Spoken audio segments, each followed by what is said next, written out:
4 বছর পেরিয়ে গেলেও থামার কোনো লক্ষণ নেই রাশিয়া ইউক্রেন যুদ্ধের। উল্টো জুনের শেষ সপ্তাহে এসে সংঘাত রূপ নিয়েছে আরো ভয়াবহ আকারে। একদিকে শান্তি প্রস্তাব নাকচ করে যুদ্ধ চালিয়ে যাওয়ার ঘোষণা দিয়েছেন ভ্লাদিমির পুতিন, অন্যদিকে মস্কোর ভেতরে ঢুকে বড়সড় আঘাত এনেছে ইউক্রেন। সম্প্রতি ইউক্রেনের পক্ষ থেকে দূরপাল্লার ক্ষেপণাস্ত্র হামলা বন্ধ এবং সাময়িক যুদ্ধবিরতির একটি প্রস্তাব দেওয়া হয়েছিল, কিন্তু ক্রেমলিন তা সরাসরি প্রত্যাখ্যান করেছে। এক সাক্ষাৎকারে রুশ প্রেসিডেন্ট ভ্লাদিমির পুতিন স্পষ্ট জানিয়ে দিয়েছেন, যুদ্ধক্ষেত্রের ফ্রন্ট লাইনে ইউক্রেনীয় বাহিনী চরম চাপে রয়েছে বলেই তারা এখন শান্তি চাইছে। রাশিয়া তার লক্ষ্য পূরণ না হওয়া পর্যন্ত এই যুদ্ধ থামাবে না। তবে পুতিনের এই হুমকির মুখে দমে যায়নি কিয়েভ। ইউক্রেনীয় প্রেসিডেন্ট ভলোদিমির জেলেনস্কি দাবি করেছেন, তাদের ড্রোন সফলভাবে আঘাত এনেছে মস্কো অঞ্চলে অবস্থিত রাশিয়ার অত্যন্ত গুরুত্বপূর্ণ দুবনা স্যাটেলাইট কমিউনিকেশন সেন্টারে।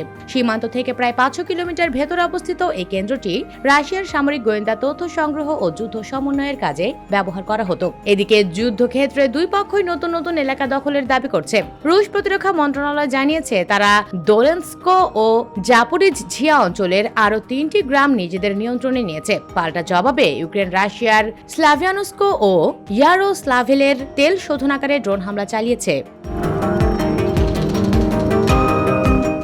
রাশিয়ার একের পর এক তেল শোধনাগার ধ্বংস হওয়ায় দেশটিতে এখন তীব্র জ্বালানি সংকট ও মুদ্রাস্ফীতি দেখা দিচ্ছে, যা পুতিন প্রশাসনকে বেশ ভালোই ভাবিয়ে তুলেছে। এরই মধ্যে জাতিসংঘের মানবাধিকার বিষয়ক সংস্থার একটি রিপোর্টে বলা হয়েছে, এই যুদ্ধের কারণে ইউক্রেনের বিদ্যুৎ ও জ্বালানি অবকাঠামো এতটাই ক্ষতিগ্রস্ত হয়েছে যে আগামী শীতের আগে তা পুরোপুরি ঠিক করা অসম্ভব। সব মিলিয়ে ইউরোপের এই যুদ্ধ পরিস্থিতি দিন দিন আরও অনিশ্চিত ভবিষ্যতের দিকে মোড় নিচ্ছে।